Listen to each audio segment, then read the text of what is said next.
Bom dia, a graça e a paz do Senhor Jesus. Hoje veremos o Salmo de número 37, temporária, a felicidade dos perversos. Abra aí a sua Bíblia no Salmo de número 37 para você fazer uma leitura prévia antes de nos ouvir. Meus queridos, o Saltério é o conjunto dos 150 salmos e nós estamos no 37º deles. A tradição costuma dividir esse saltério em 5 partes, em 5 grandes partes. E nós estamos no livro número 1. Cada uma dessas partes correspondem aos 5 livros de Moisés, que termina com uma doxologia e tem outras características que o distinguem dos demais. Há também outras formas de divisão do saltério. Nós podemos ter por títulos, que já faz parte do texto bíblico, só não ganharam versículos, mas os títulos fazem parte. E nós teremos os títulos de autoria, títulos históricos, títulos de notações musicais, títulos de gênero, títulos de instruções para o culto. Além dessa forma de divisão, nós também poderíamos ter pela classificação de gênero literário. E aí teríamos 6 outras divisões: hinos de louvor, hinos de lamentos, hinos de salmos de ações de graça, cânticos de confiança, salmos reais e salmos de sabedoria. Nestes salmos de sabedoria se destacam o contraste forte entre o justo e o ímpio, que encontraremos, por exemplo, no livro de Provérbios.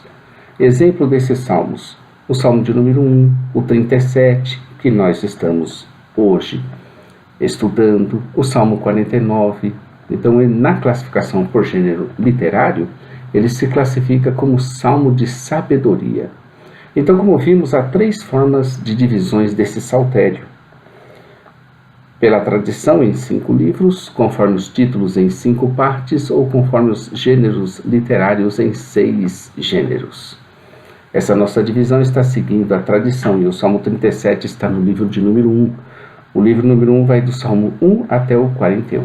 Eu que vos falo sou o pastor Daniel Deusdete da Semeadores, semeando mensagem de vida para o seu coração. Todos os dias estamos aqui com uma palavra de Deus para a sua vida, de edificação, de exortação, de conselho, de sabedoria, de entendimento, de louvor, de adoração, de oração, de adoração a esse Deus criador, sustentador, mantenedor da vida, o Deus provedor.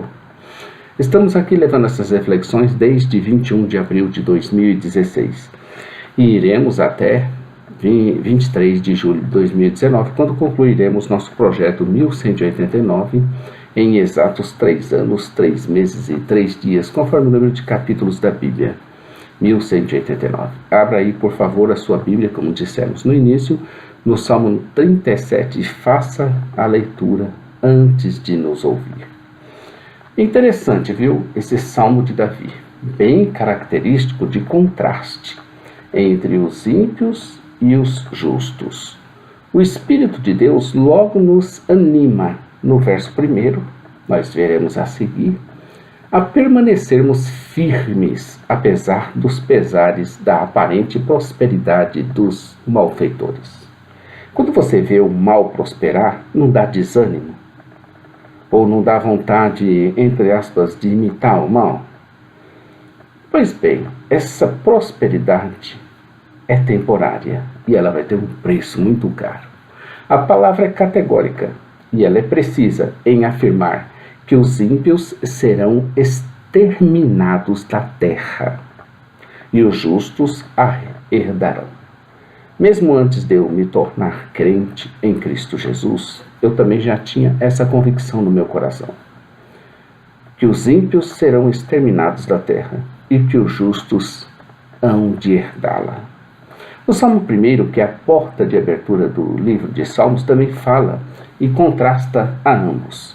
A cada dia me convenço de que não é nada fácil não ser ímpio e ainda ter de passar a eternidade na companhia do diabo e de seus anjos. O melhor, meu querido, a se fazer é você se voltar para Deus. Ainda dá tempo se volte para Deus. A melhor opção para o homem é a justiça e o temor a Deus, considerando que as aventuras deste mundo e as suas desventuras logo irão passar. E aí, no final da vida, qual terá sido o resultado ou a colheita disso? Senão dores, lamentos e uma terrível expectativa? Agora, a expectativa dos justos é algo excepcional. A expectativa do justo, a nossa expectativa é algo excepcional, mesmo extraordinária. Como estou lendo, ouvindo agora o ser de Deus e suas obras, a providência e a sua realização histórica de Heber Carlos de Campos, editora Cultura Cristã. Ontem, enquanto dirigia de volta de meu trabalho para casa, eu vinha meditando sobre o momento em que Deus vier e restaurar todas as coisas. A própria palavra diz que a natureza geme, aguardando pela manifestação dos filhos de Deus. Então tem coisas vindo para nós, para a nossa vida, que é bênção, meus queridos. A introdução do comentário de Calvino fala a respeito desse salmo, abre aspas, Calvino falando. Esse salmo, cujo título foi composto por Davi, contém instruções muito interessantes, uma vez que os fiéis, enquanto fazem a sua peregrinação na terra, veem coisas estranhamente confusas no mundo, eles suportam de bom grado seu sofrimento na esperança de dias melhores. Quanto mais ousadamente qualquer homem despreza Deus e corre para o lado, para todo o excesso de maldade, tanto mais feliz parece ele viver. Quanto mais ousadamente, tanto mais feliz ele parece viver. E uma vez que a prosperidade parece ser um sinal a favor de Deus para com os ímpios, que conclusões podem ser tiradas a não ser que o mundo é governado pelo acaso e que a fortuna tenha soberania, ou então que esse nosso Deus não faz diferença alguma entre o bem e o mal. O Espírito de Deus, por isso, nos exorta e nos fortalece nesse salmo, meus queridos. É muito terrível a nossa situação. E ele diz, o Espírito de Deus, por isso, nos exorta e nos fortalece nesse salmo contra esses terríveis assaltos da tentação. Por mais grande que seja a prosperidade que os ímpios desfrutam por um tempo, ele declara a felicidade de serem transitórias e evanescentes, e portanto são miseráveis, enquanto a alegria de que se vangloriam é amaldiçoada.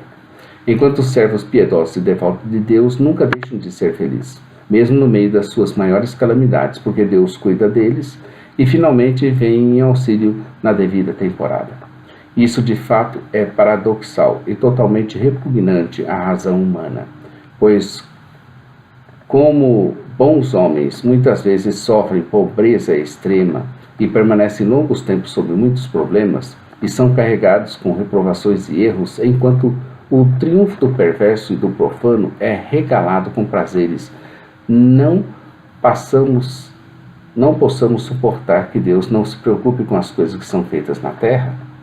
É por essa razão que, como já disse, a doutrina deste salmo é tanto mais lucrativa, porque, retirando o nosso pensamento do aspecto atual das coisas, nos obriga a confiar na providência de Deus, até estender a mão para ajudar aqueles que são seus servos e exigir ao impiedoso um relato estrito das suas vidas, como de ladrões e assaltantes que maltrataram sua generosidade e bondade paternal. Fecha aspas. Um salmo de Davi.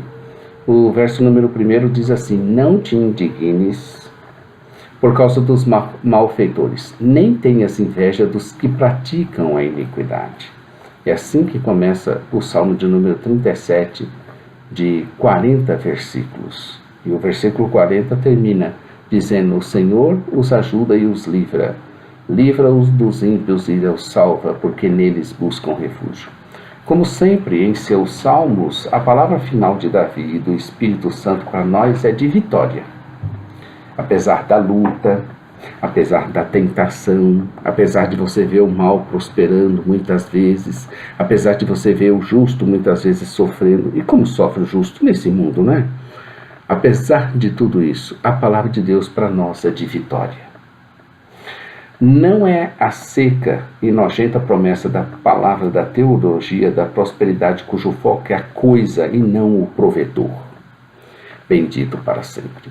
Deus prometeu estar conosco todos os dias, independente de bens, independente de prosperidade. E em nenhum momento Ele irá nos abandonar ou nos esmagar. Antes, Ele vai nos coroar. Glórias a Deus por isso. A natureza aguarda a manifestação dos filhos de Deus. Ela aguarda com ansiedade. Ela está gemendo, esperando que seja revelado os filhos de Deus. Você está nesse meio, querido. Deus abençoe você. Amanhã estaremos aqui com o Salmo de número 38, de apenas 11 versículos, que vai tratar do arrependimento do pecador. Fique conosco. Todos os dias estamos aqui com uma palavra de Deus de edificação para nossas vidas. Agradecemos sua presença. Inscreva-se em nosso canal. Curte. Conheça nossa loja virtual. Em breve, nossa loja física aqui em Taguatinga Sul. A todos um bom dia. Deus abençoe. Maranata, ora, ora, vem, Senhor Jesus. Deus te abençoe, querido. Fica com Deus na presença do Senhor.